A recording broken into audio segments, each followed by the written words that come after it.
BSP की जो उम्मीदवारों की सूची है, तो उसको मैं पहले चरण की सूची आज मैं जारी कर रही हूँ। 58 में से 53 विधानसभा की सीटों पर जो ये सूची ये मैं आज जारी कर रही हूँ, और इसकी कापी आप लोगों को मेरे प्रेस के बाद खत्म होने के बाद इसकी एक प्रति आप लोगों को दे दी जाएगी।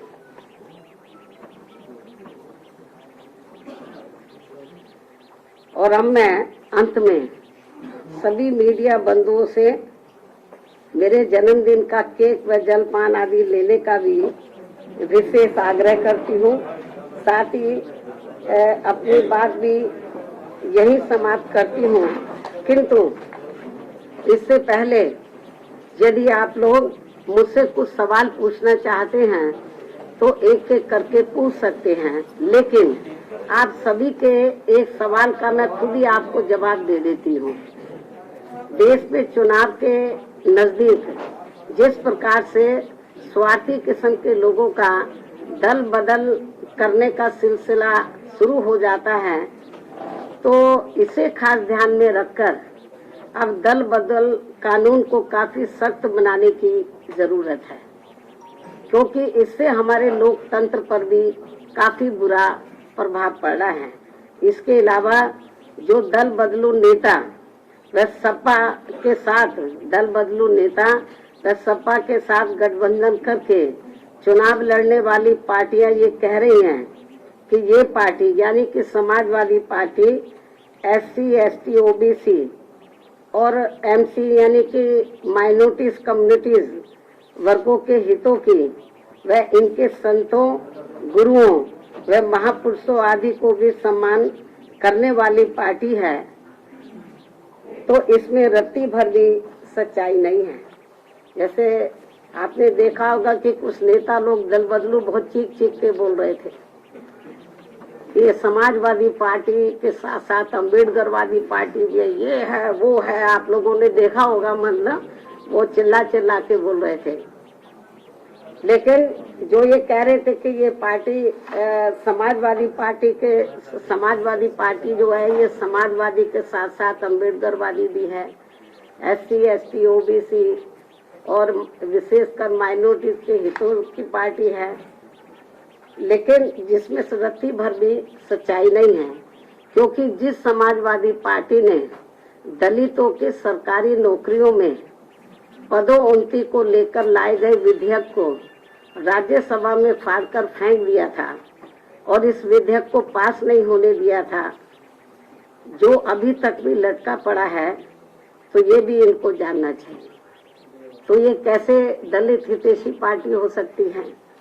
साथ ही दलित समाज में जन्मे संतों, गुरुओं व महापुरुषों के नाम पर रखे गए जो कुछ जिलों के या जो कल्याणकारी योजनाएं हैं, जो भी हमने काम किए, तो उनका सपा ने हमेशा विरोध किया है।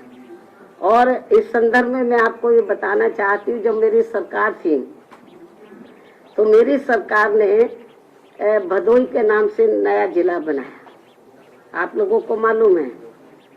तो इसी पार्टी की सरकार ने, समाजवादी पार्टी की सरकार ने दलित समाज में जन्मे संत गुरु रविदास जी के नाम पर रखे गए नए भदोई जिले का नाम भी बदल दिया। ये पूर्वांचल के लोग अच्छे प्रकार से जानते हैं, और जिनको खास तौर से पूरा देश और यूपी में, खासकर पूरे यूपी में और पूर्वांचल में संत गुरु रविदास जी को बहुत आदर सम्मान देते हैं, उनकी बहुत कदर करते हैं, उनके बताए हुए रास्ते पर चलते हैं, उनकी वानियों पर अमल करते हैं। लेकिन दुख इस बात का है कि समाजवादी पार्टी की सरकार ने, मेरी सरकार ने इस भदोई के नाम से जो नया जिला बना, इसका नाम संत गुरु रविदास जी के नाम से रखा। लेकिन ये इतना दलित हितैषी है, इतना आदर सम्मान करता है कि सत्ता में आते ही उसने रविदास जी का जो नाम रखा था भदोई का, उसको बदल दिया। आप समझ सकते हैं। इतना ही नहीं, बल्कि इसी पार्टी ने अपने सत्ता में रहते हुए पिछड़े वर्ग में केवल अपने यादव समाज का ही अधिकांश ध्यान रखा है। बाकी पिछड़ी जातियों का नहीं। जबकि बीएसपी ने दलितों के साथ साथ यादव सहित सभी पिछड़ी जातियों का भी बराबर ध्यान रखा है, उनके विकास व उत्थान का। इसी प्रकार इस पार्टी ने अपनी हुकूमत के दौरान खूब दंगे भी कराकर हिंदू मुस्लिम भाईचारे को तोड़ा है। साथ ही चुनाव में भी खासकर मुसलमानों का तो इस पार्टी ने वोट तो जरूर लिया है, लेकिन टिकट व सरकार में भागीदारी देने के मामले में भी अधिकांश इनकी उपेक्षा ही की है। और इस बार भी सपा की जारी की गई पहली सूची में इनकी काफी उपेक्षा की गई है। मुस्लिम समाज की टिकट डिस्ट्रीब्यूशन के मामले में काफी उपेक्षा की गई है, जबकि बीएसपी ने हर चुनाव में खासकर मुस्लिम बाहुल्य क्षेत्रों में मुस्लिम समाज को उचित भागीदारी दी है और सरकार बनने पर इनके जान माल व मजहब की भी पूरी हिफाजत की है। साथ ही इनके विकास व उत्थान का भी विशेष ध्यान रखा है। इसके अलावा हमारी पार्टी की रही सरकार ने दलितों, आदिवासियों, पिछड़े वर्गों, अकलियतों के साथ साथ अपर कास्ट समाज के भी सभी वर्गों के हित व कल्याण का भी पूरा ध्यान रखा है। तो इसलिए तो दल बदलू लोग और खास तौर से जो छोटे छोटे दल जो सपा के साथ गठबंधन करके चुनाव लड़े हैं, तो जो इस किस्म की बातें कर रहे हैं कि सपा दलित हितैषी पार्टी है, ओबीसी की हितैषी पार्टी है, इनके संतों, गुरुओं और महापुरुषों का पूरा आदर सम्मान करके इसमें रत्ती भर भी सच्चाई नहीं है। इस सरकार ने जो धार्मिक अल्पसंख्यक समाज में से जो मुस्लिम समाज के लोग हैं, तो उनके ना हितों का ध्यान रखा और ना टिकट बंटवारे के मामले में और न ही सरकार में भागीदारी देने के मामले में इनके हितों का ध्यान रखा है। तो ये सब आप लोगों को मालूम है। आप ये सवाल पूछते तो मैंने पहले ही टुकड़ों में पूछते, मैंने पूरा इसका जवाब आप लोगों को दे दिया। अब आप पूछिए, एक एक करके पूछो।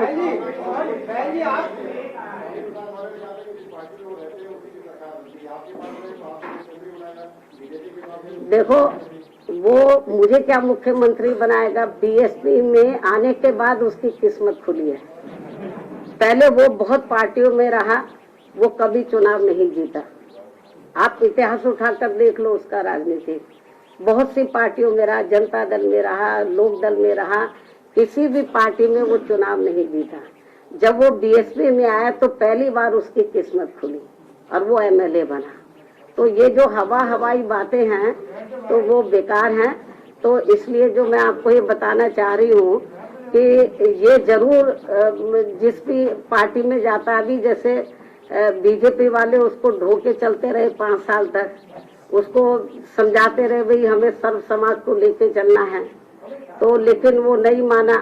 तो अब आप तो देखो उसकी लैंग्वेज, आप लोगों को मालूम है उनकी लैंग्वेज किस किस्म की है। जबकि आप लोगों को जब हम अम्बेडकरवाद की बात करते हैं तो बाबा साहब डॉक्टर अम्बेडकर की जो सोच है उसको समझना चाहिए। बाबा साहब डॉक्टर अम्बेडकर किसी भी जाति और धर्म के खिलाफ नहीं थे, वो जातिवादी व्यवस्था के खिलाफ थे। इस देश में जो गैर बराबरी वाली सामाजिक व्यवस्था बनी है उसको बदलकर वो समता मूलक समाज व्यवस्था बनाना चाहते थे। और इस व्यवस्था को बनाने के लिए बाबा किनको सामने आना होगा, जो इस व्यवस्था के शिकार हैं।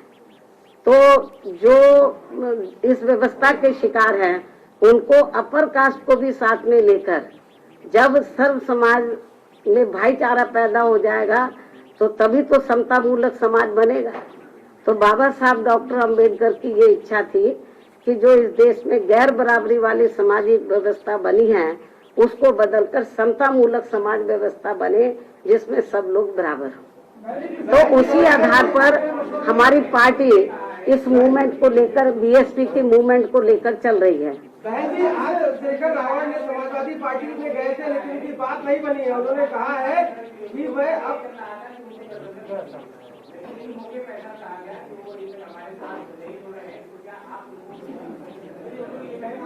इसका सवाल आप उसी से पूछे। हम किसी भी पार्टी से, तो मैं मीडिया बंधुओं को ये बताना चाह रही हूँ, हमारी पार्टी किसी भी पार्टी के साथ कोई गठबंधन नहीं कर रही है। हमारी पार्टी अकेले अपने बलबूते पर पूरी दमदारी और तैयारी के साथ चुनाव लड़ी है। हमारा गठबंधन किसी पार्टी से नहीं, हमारा गठबंधन सर्व समाज में भाईचारा पैदा करके ये गठबंधन चल रहा है और हमें पूरा भरोसा है कि इस गठबंधन के आधार पर इस बार हमारी पार्टी को एब्सोल्यूट मेजॉरिटी जरूर मिलेगी। धन्यवाद।